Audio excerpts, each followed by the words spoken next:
हरि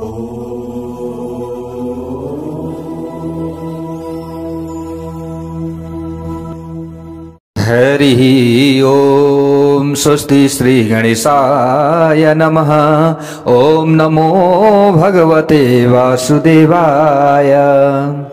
कृष्णाय वासुदेवाय हरये परमात्मने प्रणत क्लेशनाशाय गोविंदाय नमो नमः। गुरुर्ब्रह्मा गुरुर्विष्णु गुरुर्देवो महेश्वर गुरु साक्षात् परम ब्रह्म तस्मै श्री गुरवे नमः। चतुर्मास भागवत कथा श्रीमद् भागवत महापुराण श्रवण गर्दै आउने क्रममा आज हामी आजको नयाँ भाग 70 भागमा उपस्थित भइसकेका छौं। हो प्यारो भक्त भागवतहरू, जहाँ जहाँबाट हजुरहरूले चतुर्मास भागवत कथा श्रवण गर्दै हुनुहुन्छ, सर्वप्रथम तपाईं र तपाईंको परिवारमा भगवानको कृपा रहिरहोस्। सदा सर्वदा कुल पितृ इष्ट देवी देवता आदिले रक्षा गरिरहनुहोस् र सम्पूर्ण दुःख कष्टहरू नाश भएर जाओस्। हामी यही कामना गर्दछौं। हामी सत्मार्गमा अगाडि बढौं, धर्मको बाटोमा अगाडि बढौं, हामी यही अनुरोध गर्दछौं। हामी कथामा अगाडि प्रवेश गरौं। हामीले श्रवण गर्दै थियौं कि यहाँनेरि जो बलि राजाको कथा हामीले श्रवण गर्दैछौं। प्यारा भक्त भागवतहरू, 3 पाउ मध्ये अन्तिमको 1 पाउ भगवानले बलिको शिरमा राख्नुभयो। जब भगवानले बलिको शिरमा आफ्नो पाउ राख्नुभयो, पुराणान्तरमा यी कथा प्रसङ्गहरू पनि आउँछन् कि त्यो समयमा बलिले त्यो भार थाम्न नसकेर सिधै पाताल सुतल लोकमा बलि महाराज पुग्नुभयो भन्ने कथाहरू पनि हामीले श्रवण गर्न पाउँछौं। तर जे होस्, यहाँनिर भगवानले तेस्रो पाउ राख्नु भएको छ। प्यारा भक्त भागवतहरू, यहाँनिर प्रहलादजी पनि प्रकट हुनुभयो र भगवानको सुन्दर स्तुति उहाँले गर्नुभयो। हेर्नुहोस् त प्यारा भक्त भागवतहरू, भगवानले यहाँनिर भन्नुहुन्छ कि म जो माथि अनुग्रह गर्न चाहन्छु, जसलाई म आफ्नो ठान्दछु, जसलाई म मुक्ति दिन्छु, ती व्यक्तिहरूको पहिले म अभिमान तोड्छु। ती व्यक्तिहरूको सर्वस्व विस्तार विस्तार गरेर म हरण गर्दछु। किनकि व्यक्तिमा कसैमा के हुन्छ भने कुलको अभिमान हुन्छ, कि कसैमा कर्मको अभिमान हुन्छ। जन्म कर्म भयो रूप विद्यैश्वर्य धनादिभिः यद्यस्य न भवेत् स्तम्भस्तत्रायं मदनुग्रहः। भगवानले भन्नुहुन्छ, यहाँनिर भन्नुभएको छ, उत्तम कुलमा कोही व्यक्तिको जन्म भयो भने उसलाई के हुन्छ, मेरो कुल त यस्तो पो हो त, त्यो अभिमान आउँछ।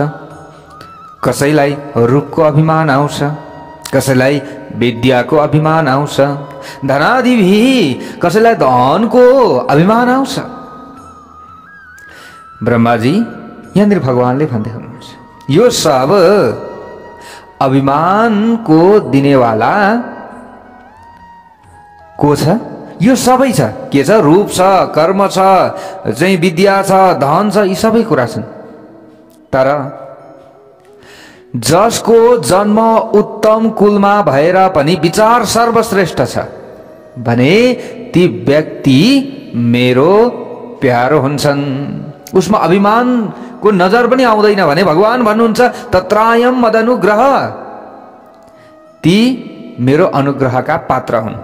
अब जसको चाहिँ एकदम आचार विचार खराब भएको कुलमा जन्म भएको छ, त ती व्यक्तिको पनि म प्रतिको लगाव छ, झुकाव छ, उसमा अभिमान छैन भने त्यहाँ पनि म कृपा गर्दछु। हेर्नुहोस् त, जस्तै हामीले उदाहरणमा हिरण्यकश्यपु, जसले भगवानको नाम नै सुन्न चाहदैन थियो, भगवान भन्ने बित्तिकै मूर्ति सुर्ति सबै फोरिदिने, भत्काइदिने, कहाँ छ तेरो भगवान भन्ने। तर त्यस्ता एकदम भगवानको विरोधीको घरमा प्रहलादजीको जन्म भयो। त प्रहलादजीको त्यो निष्ठा देखेर भगवान प्रकट हुनुभयो त। प्रहलादजीलाई अनुग्रह गर्नु भएन र गर्नुभयो, चाहे उच्च कुल होस् चाहे नीच कुल होस्। त भगवान प्रतिको हाम्रो लगाव हुनुपर्दछ, झुकाव हुनुपर्दछ, उहाँको नाम जप्नु पर्दछ। भगवानले यही दर्शाउन खोज्दै हुनुहुन्छ। अब बलिराजाले यहाँनिर अगाडि गएर भन्नुभयो, हे प्रभु, तपाईँको यो लीला अपरम्पार रहेको छ, तपाईँको यो बाँकी झाँकी मलाई अत्यन्त राम्रो लागेको छ। अब म यो जीवनभर तपाईँको यो रूप सुधाको छटालाई म निहार्न चाहन्छु, म हेर्न चाहन्छु, म हजुरको यो रूप रसको पान सदा सर्वदा गर्न चाहन्छु। भगवानले भन्नुभयो, के चाहन्छौ त बलि?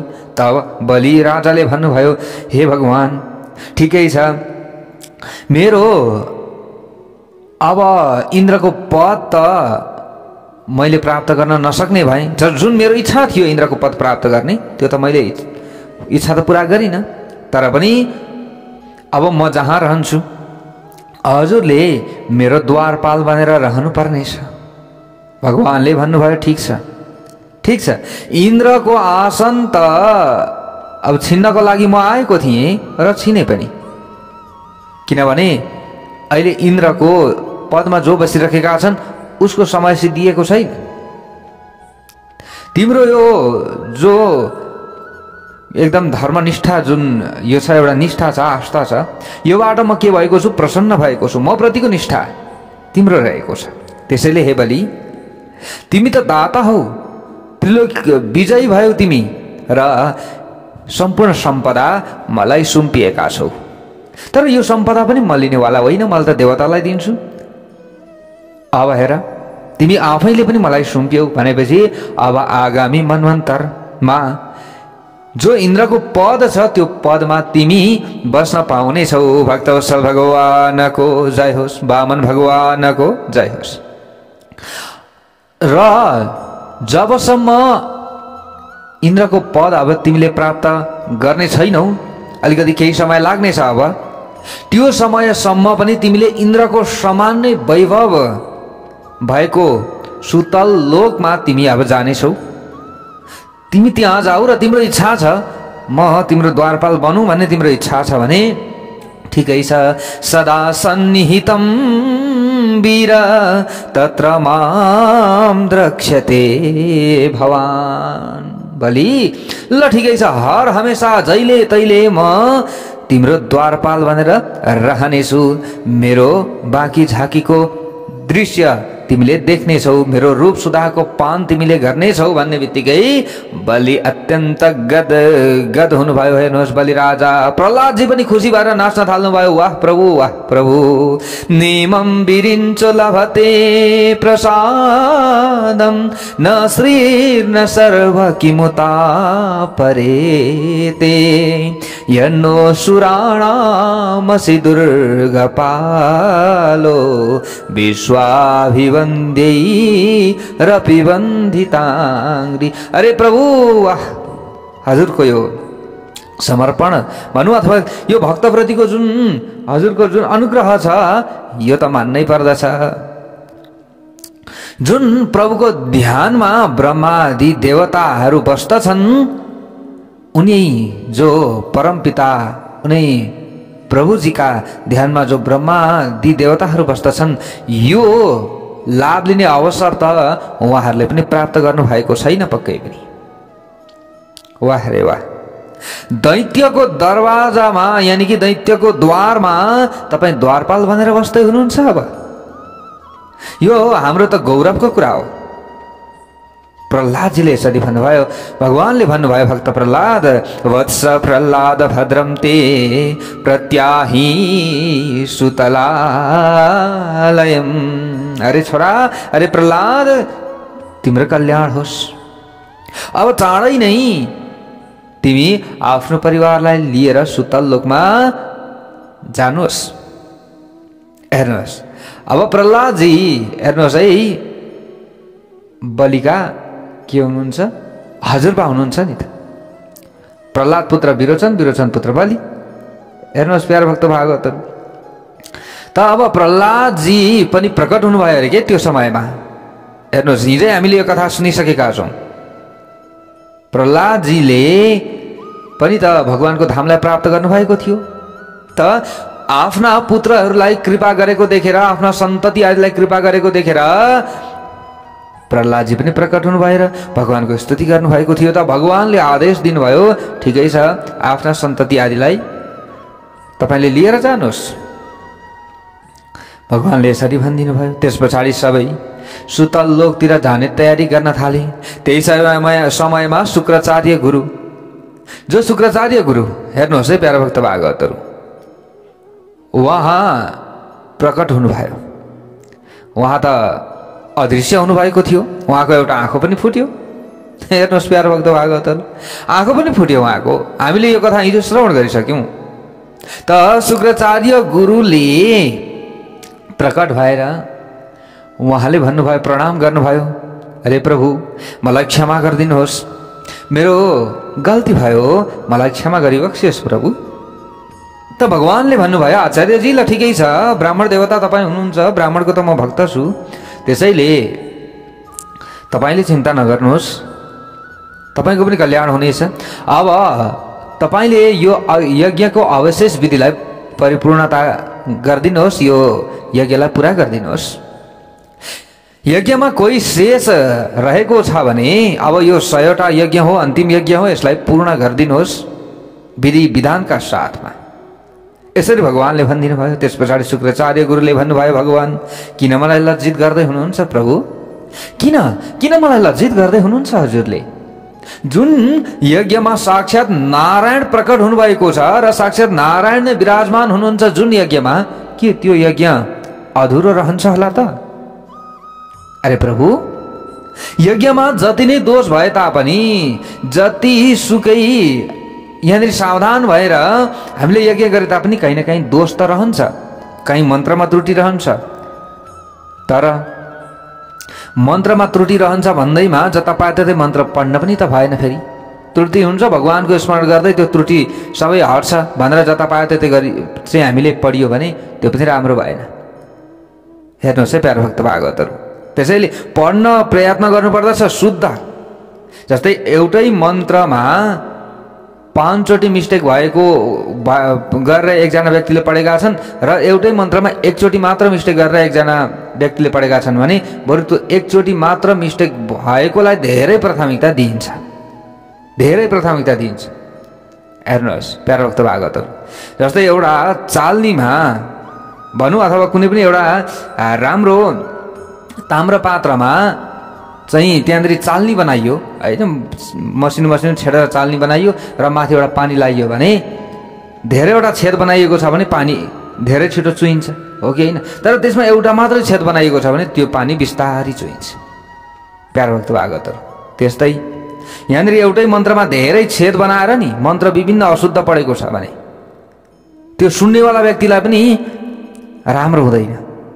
हेर्नुहोस् प्यारो भक्त भागवतहरू, उसले गरेको पुण्य त्यो पानी छेद भएको चाल्नीबाट जति छिटो खस्छ त्यति छिटै खसेर सकिन्छ।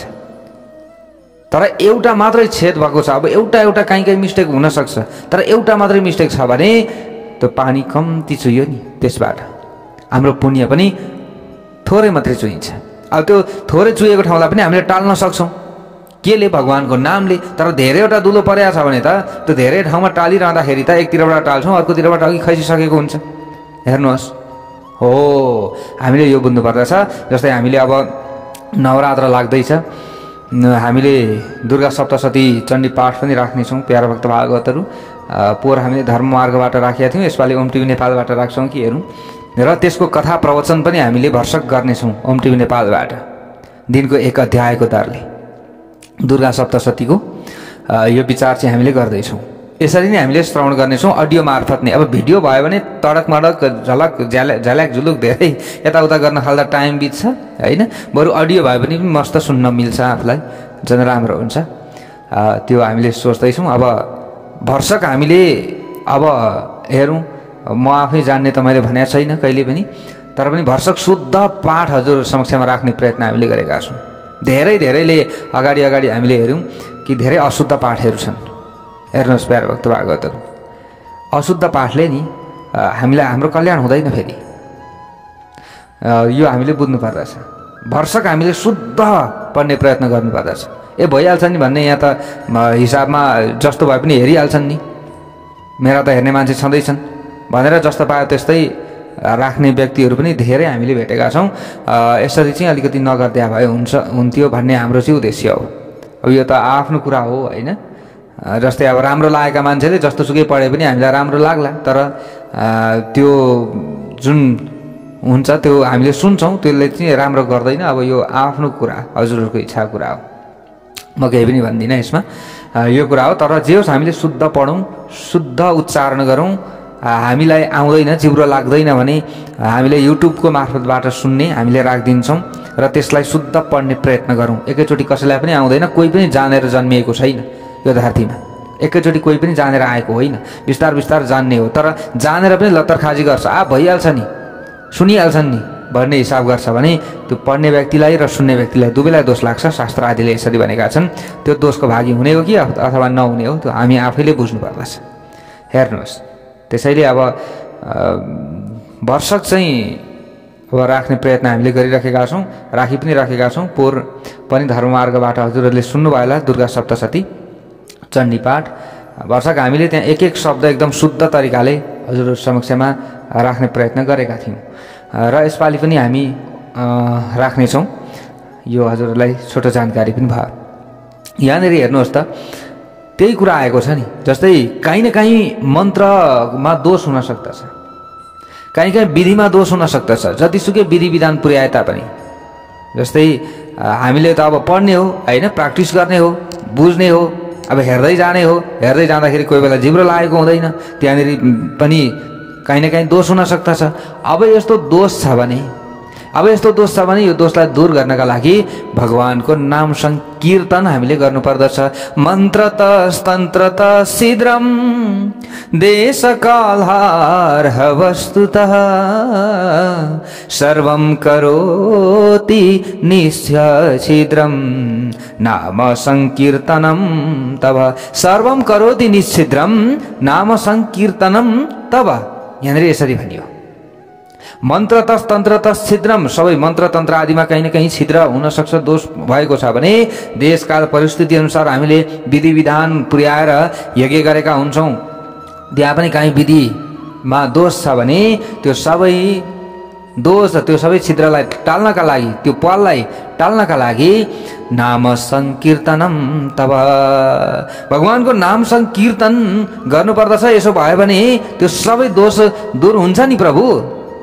अब हजुरको नामबाट त यो दोष दूर हुन्छ भने हजुर त प्रत्यक्ष विराजमान भइबक्सनु भएको छ। हे प्रभु, अब हजुर नै जहाँ प्रकट हुनुभएको छ त्यो यज्ञ परिपूर्ण नहुने त कुरै छैन, कुरै छैन। यसरी जो शुक्राचार्य गुरु हुनुहुन्थ्यो, शुक्राचार्य गुरुले भन्नुभयो, भगवान सँगै स्तुति गर्नुभयो, भगवानलाई यसरी उहाँले उत्तर दिनुभयो। त्यस पछाडि भगवान पनि प्रसन्न हुनुभयो, आशीर्वाद दिनुभयो। अब त्यो यज्ञ पनि पुरा भयो। भक्तवत्सल भगवानको जय होस्। यसै प्रकारले भगवान अब समस्त परिकारलाई लिएर, सबैलाई लिएर अब सुतलोकमा प्रविष्ट हुनुभयो। नारदजीले जब यो समाचार लगेर लक्ष्मी मातालाई सुनाउनु भयो, प्यारा भक्त भागवतहरू, अब भगवान त कहाँ हुनुहुन्छ? सुतलोकमा, तल सुतल पातलमा गएर बस्नु भएको छ बलिको दरवाजामा। नारदजीले गएर बताउनु भयो लक्ष्मी मातालाई। लक्ष्मी माता उहाँ पिरमा परिराख्नु भएको छ होइन, मेरा प्रभु कहाँ हराउनु भयो उहाँ खोजिराख्नु भएको छ लक्ष्मी माता। धेरै वर्ष बितिसक्यो। त एक दिन नारदजी पुग्नु भएछ के, नारायण नारायण भन्दै। त लक्ष्मी माताले सोध्नु भयो, नारद तिमी त हिँडिरहन्छौ, मेरा स्वामी खोइ? मैले त पत्ता लगाउनै सकेको छुइनँ, कहाँ जानुभयो? नारदजीले भन्नुभएछ, हे माते, तपाईँका पति त जागिर खाँदै हुनुहुन्छ। कहाँ जागिर खाँदै हुनुहुन्छ भन्दा बलिको उहाँ सेक्युरिटी गार्ड बन्नुभएको छ, यानि कि द्वारपाल बन्नुभएको छ। उहाँ जागिर खाइराख्नु भएको छ, कमार लिएर आउनुहुन्छ।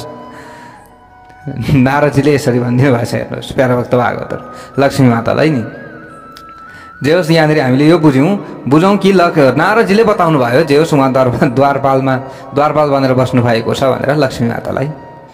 त लक्ष्मी माताले यसो विचार गर्नुभयो, अब के गरौँ त? अब आफ्ना पतिलाई त छुटाएर ल्याउनु पर्यो। आफ्ना पतिले वचन दिनुभएको छ सबै कुरा आफ्ना भक्तको रक्षाका लागि, भक्तको इच्छा पूर्तिका लागि भन्ने कुरा लक्ष्मी माताले बुझिसकेपछि अब के बहाना गर्ने त, कसरी ल्याउने त आफ्ना स्वामीलाई, आफ्ना पतिलाई, उहाँले विचार गर्नुभयो प्यारा भक्त भागवतहरू। अब त्यस पछाडि यहाँनिर के भयो त भन्दा प्यारा भक्त भागवतहरू, अब लक्ष्मी माता जानुभयो बलिको उहाँ घरमा, कहाँ दरबारमा नि, सुतल पातलमा उहाँ जानुभयो। त्यहाँ जानुभयो, त्यहाँ गएर बहिनी बन्नुभयो सर्वप्रथम बलिको। अब बलिले पनि बहिनी माने, बलि राजाले पनि मानिसकेपछि त्यस पछाडि लक्ष्मी माताले राखी बाँधिदिनु भयो। हेर्नुहोस् है, यो राखी बाँध्ने प्रचलन पनि नि यसरी सुरुवात भएको छ। राखी बाँधिदिनु भयो। अब यहाँनिर भाइटिका भनौँ अथवा दाइटिका भनौँ, यी कुराहरू पनि त्यहाँनिर लगाइदिनु भयो, हातमा राखी पनि बाँधिदिनु भयो। अब यस्तो महत्त्वपूर्ण समय थियो हेर्नुहोस् है, यो तिहारको बेलामा नि हामीले देउसी पनि खेल्छौँ नि। ए हामी त्यसै ए आएका होइनौँ, ए बलि महाराजले ए पठाउनु भएको भनेर हामीले भन्ने गर्दछौँ नि। बलि महाराजाले पठाउनु भएको भनेर भन्ने गर्दछौँ हामीले देउसी खेल्दाखेरि पनि। के त भन्दा बलि राजाले त्यो समयमा चाहिँ आफ्ना सेवकहरूलाई चाहिँ पृथ्वी लोकमा गएर देखभाल गर, त्यहाँ गएर चाहिँ आफ्ना चाहिँ जति पनि छन् जनताहरू उनीहरूको सुरक्षा गर भनेर यसरी पठाउनु भएको हुन्छ अरे क्या। अनि यो जुन तिहारको बेलामा चाहिँ बलि राजाले पठाउनु भएको भनेर यसरी देउसी पनि खेल्ने गरिन्छ। हेर्नुहोस् प्यारा भक्त भागवतहरू, अब यहाँनिर यो तिहारको बेलामा जस्तै अब भाइटिका लगाएर अथवा दाइटिका भनौँ जे भए पनि यहाँ लगाएर राखी बाँधिसकेपछि त्यस पछाडि लक्ष्मी माताले भन्नुभयो ल अब मलाई दक्षिणा चाहियो, बाँधिसकेपछि त दक्षिणा दिनु पर्यो। त बलि राजाले भन्नुभयो अब के दिउँ त हे बहिनी, के दिउँ भन्दा लक्ष्मी माताले तपाईको द्वारमा भएको त्यो पुरुषलाई मलाई ती पुरुष मेरो जिम्मा लगाएर पठाउनुहोस्। लक्ष्मी माता यहाँ चाहिँ भेष बदलेर जानुभएको थियो। बलि राजाले बुझेका थिएनन् यो सबै कुरा। त्यस पछाडि अन्तिममा बलि राजाले द्वारपालमा राखेका भगवान विष्णुलाई लक्ष्मीको हातमा जिम्मा लगाउनु पर्यो। अन्तिममा वचन दिइसकेपछि अनि जिम्मा लगाइसकेपछि लक्ष्मी माताले आफ्नो स्वामीलाई, पतिलाई त्यो द्वारबाट जो राजा बलिको द्वारमा द्वारपाल बनिराख्नु भएको थियो भगवान, त्यहाँबाट मुक्त गरेर वापस लिएर आउनुभयो अनि वैकुण्ठमा। यसरी भनिएको छ प्यारा भक्त भागवतहरू। वामन भगवान इन्द्रको भाइ बनेर आउनु भएको थियो। कसरी भन्दा हजुरहरूले अगाडि पनि कथा सुनिसक्नु भएको छ कि अदिति माताबाटै इन्द्र लगायत देवताहरू प्रकट भएका थिए। अदिति माताकै पुत्रहरू यिनीहरू हुन्। अब अदिति माताकै गर्भमा फेरि भगवान पनि आउनुभएको थियो, वामन भगवान। त्यसैले इन्द्रको छोटा भाइ भनौँ अथवा इन्द्रको भाइ भएका कारणले गर्दा भगवानको दोस्रो नाम के भयो? उप इन्द्र, यानी कि उपेन्द्र भयो। भक्तवत्सल भगवानको जय होस्। यसरी भगवानको नाम पनि उपेन्द्र भयो। भगवानले बलिको पनि कल्याण गर्नुभयो। भगवान त्यस पछाडि वैकुण्ठ पनि जानुभयो। अब यहाँनिर अगाडि गएर सुखदेवजीले राजा परीक्षितलाई भन्नुहुन्छ, हे परीक्षित, भक्तहरूको अनुग्रहका लागि भगवानले यसरी विविध अवतारहरू लिनुभएको छ। विभिन्न यसरी अवतार लिने क्रममा एकचोटि जो सत्यव्रत नाम गरेका राजा हुनुहुन्थ्यो, उहाँलाई पनि कृपा गर्नका लागि भगवानले माछोको रूपलाई धारण गर्नुभएको थियो। भक्तवत्सल भगवानको जय होस्। कसरी उहाँले माछोको रूपलाई धारण गर्नुभयो त भन्दा एक दिन सत्यव्रत नाम गरेका जो राजा हुनुहुन्थ्यो, नित्य स्नानका लागि सूर्य भगवानलाई अर्घ्य दिँदै हुनुहुन्थ्यो। उहाँले कहाँ त भन्दा उहाँले समुद्रको एउटा नदीको किनारमा बसेर उहाँले जल दिँदै हुनुहुन्थ्यो। त्यो समयमा हातमा जल उगाउँदाखेरि हातमा माछो आयो। हेर्नुहोस् है प्यारा भक्त भागवतहरू, अत्यन्त राम्रो माछो आयो। त्यो माछालाई फेरि त्यही जलमा छोड्न खोज्दा त्यो माछाले बोल्यो। हेर्नुहोस् है प्यारा भक्त भागवतहरू, अब साक्षात् भगवान हुनुहुन्छ। अब नबोल्ने कुरै भएन यहाँनिर। अब बोल्यो त्यो माछाले, ए राजन, मलाई पुनः यो जलमा नछोड्नुहोस्, मलाई त यहाँका जीवले खान्छन्। यसरी माया लाग्दो वचन त्यो माछाले बोलिसकेपछि सत्यव्रत राजाले त्यो अञ्जुलीमा रहेको त्यो माछोलाई पानी सहित आफ्नो कमण्डलुमा राखे। त्यस पछाडि आफूले सूर्यलाई जल दिए, सन्ध्या वन्दन आदि सबै गरिसके। हेर्नुहोस् है प्यारा भक्त भागवतहरू, गरिसके। अब त्यस पछाडि अब हेर्नुहोस् यहाँ कथम विश्री जसे राजन भीतामस्मि शरीर जले। एकदम त्यो माछा डराएको थियो। हेर्नुहोस् प्यारा भक्त भागवतहरू। त्यसै कारणले गर्दा यी राजाले त्यो माछालाई त्यो समुद्रमा पुनः छोडेनन्। अब कमण्डलुमा राखेका थिए। हेर्नुहोस् अब हेर्दा हेर्दै त्यो कमण्डलुमा आफ्नो कार्य सके राजाले। सकेर यसो कमण्डलुमा हेर्दा त अघि त सानो माछा थियो, अहिले त त्यो कमण्डलु भरिको भएको छ। कमण्डलु भरि छ माछा त छटपटाइरहेको छ, बाहिर निक्लिन पनि सक्ने अवस्थामा छैन, त्यो पुरै अटाइ नअटाइ भएको छ। त्यो कमण्डलुमा राखेको त्यो माछा हेर्नुहोस् है प्यारा भक्त भागवतहरू। आफ्नो सन्ध्या बन्धन आदिबाट निवृत्त भएर हेर्दाखेरि त्यस्तो देखियो। घरमा लिएर आउनुभयो। घरमा अलिकति ठुलो भाँडोमा उहाँले राख्नुभयो। ठुलो भाँडोमा लागेर राखिसकेपछि फेरि हेर्दा हेर्दै त्यो बढेर झन् ठुलो भयो। प्यारा भक्त भागवतहरू म त्यो माछाले बोल्न थाल्यो, मलाई कष्ट भएको छ हे राजन, मलाई कष्ट भएको छ, मलाई अझै ठुलो जग्गा दिनुहोस्, मलाई ठुलो जग्गामा हजुरले राखिदिनुहोस् पानी लगाएर।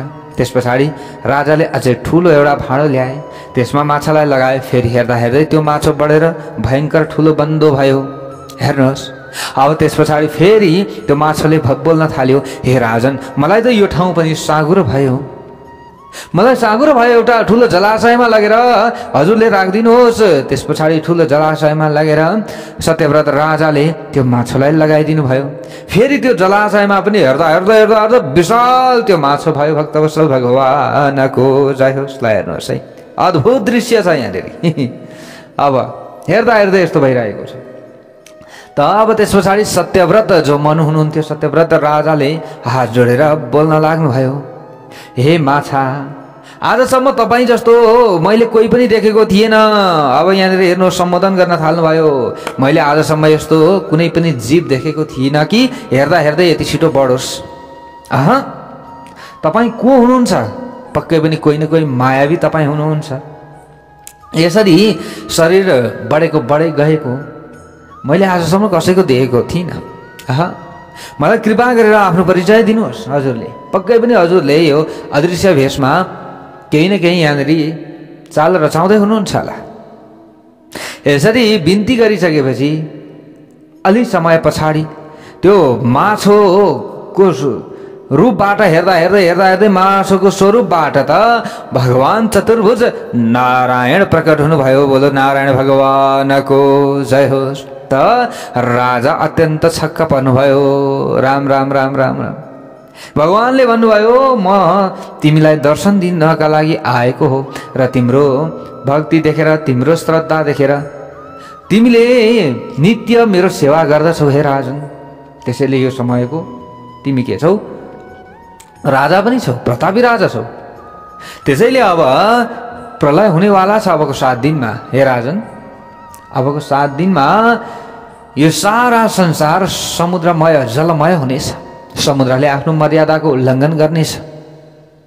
समुद्रको छाल बढेर आउनेछ।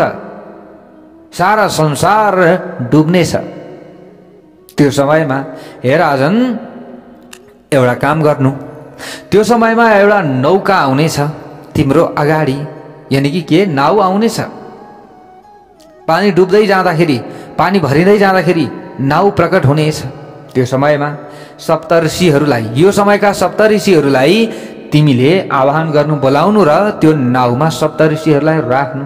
अनि जति पनि भएका बिउ बिजन जडीबुटीहरू छन् सबै फेरि एउटा पनि नछुटोस् है। सबै बोट बिरुवा आदिका बिउहरू बीजहरू तिमीले एकट्ठा गर्नु र त्यो नाउमा राख्नु। नाउमा राख्नु किनभने सारा संसार जलमय हुँदैछ। त्यो समयमा त सबै बोट बिरुवा बीजहरू सबै नष्ट हुन सक्दछ। त्यसैले बीज त रहनु पर्यो, पछि सबैको कल्याण गर्नु पर्यो, सबैको उद्धार गर्नु छ मैले। त्यसैले राजा तिमीले, तपाईँले यो काम गर्नुपर्नेछ। अब त्यति मात्रै गरेर हुँदैन। त्यो समयमा म माछो बनेर आउनेछु। एउटा नाउ प्रकट हुनेछ। त्यो नाउमा यी कार्य गरिसकेपछि त्यो समयमा म माछो बनेर आउनेछु कि सिङ भएको म माछो बनेर आउनेछु। अनि बासुकी नागको रसी बनाउनु त्यो समयमा, यानि कि डोरी बनाउनु बासुकी नागलाई, र त्यो नाउ मेरो सिङमा बाँधिदिनु। त्यो नौकालाई मेरो सिङमा बाँधिदिनु।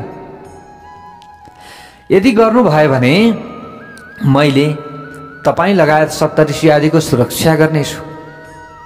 धेरै वर्षसम्म, अब जबसम्म त्यो जल सुक्दैन तबसम्म म तपाईहरूलाई माछो बनेर भ्रमण गराइरहनेछु र तपाईहरूको रक्षा म गर्नेछु। यसरी भगवानले भन्नुभयो र भगवान अन्तर्ध्यान हुनुभयो।